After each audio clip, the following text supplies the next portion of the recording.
everyone. Let me just take off my mask, okay? Hello again. Ho, ho, ho! Do you know who I am now? That's right, I'm Santa. Now, I carefully put my mask outside facing down right here. And now I'll just sanitize my Santa gloves.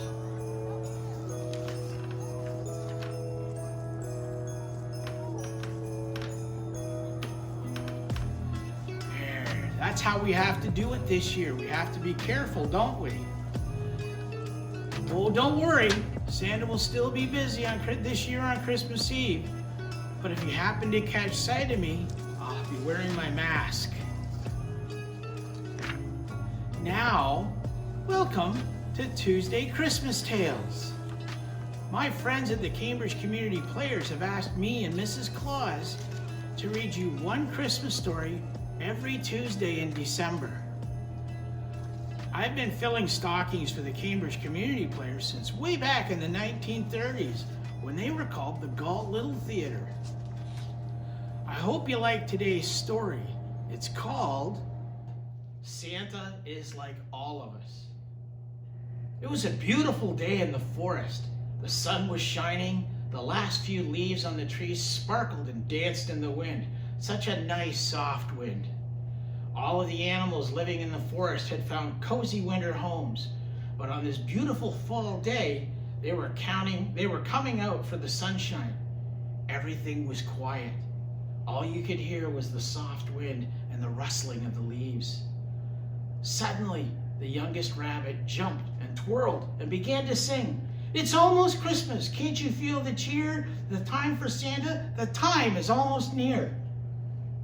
The young rabbit was so loud and jumped so high that the other animals wondered what was happening. They looked around and stared at all the commotion. "Oh, we can hardly wait to wake on Christmas Day, so don't wake up too late. Oops." Poor Rabbit, jumping and singing and not watching carefully, Rabbit had just bumped into the oldest bear. Everyone was afraid of the oldest bear because he was grumpy. "Sorry," said the youngest rabbit in the smallest voice. Said the oldest bear, and he smiled. "You're right. It feels warm, but if you sniff the air..."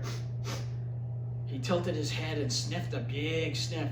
"You can smell that winter is coming. Is Santa coming to your burrow?" It's okay. You can count it. "Yes," said the youngest rabbit in a slightly bigger voice. After all, the oldest bear was very scary. And then, all in a rush, said, "Santa likes rabbits because they have a furry cotton tail, just like the pom-pom on Santa's hat." "Well, yes, that's true. And Santa likes bears because we give big, warm hugs like Santa and Mrs. Claus."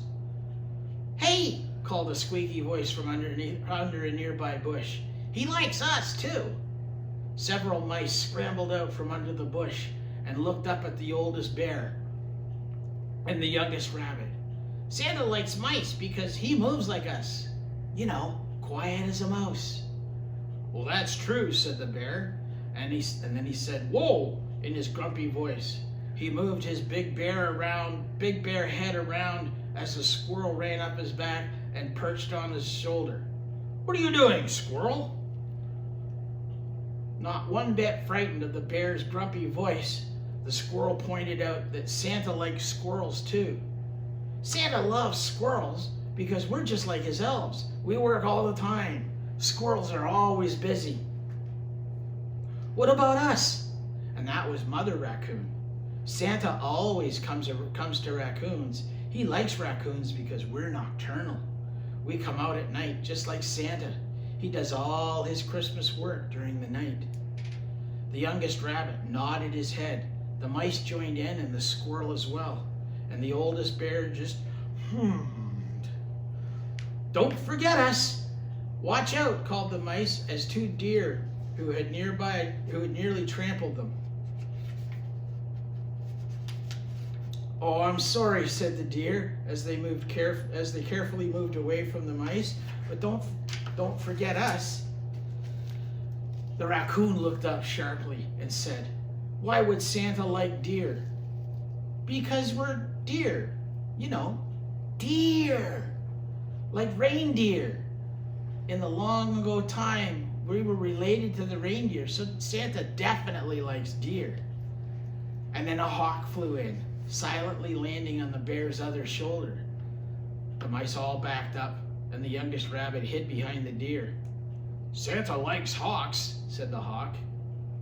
No one dared say anything. You don't want to upset a hawk.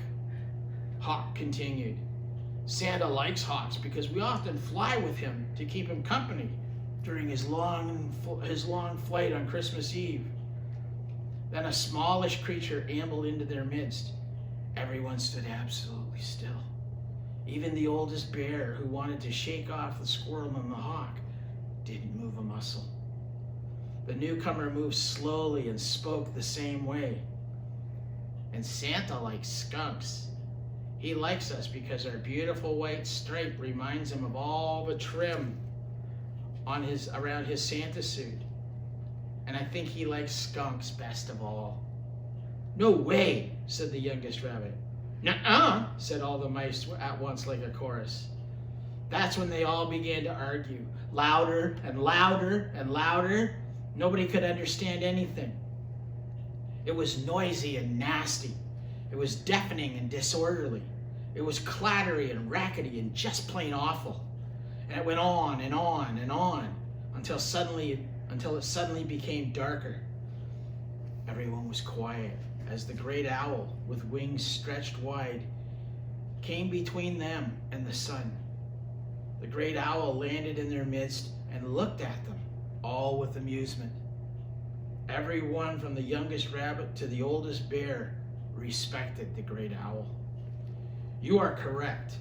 Santa loves all of you. Santa loves the children and the creatures of this world." The forest animals all nodded to each other as they listened to the great owl.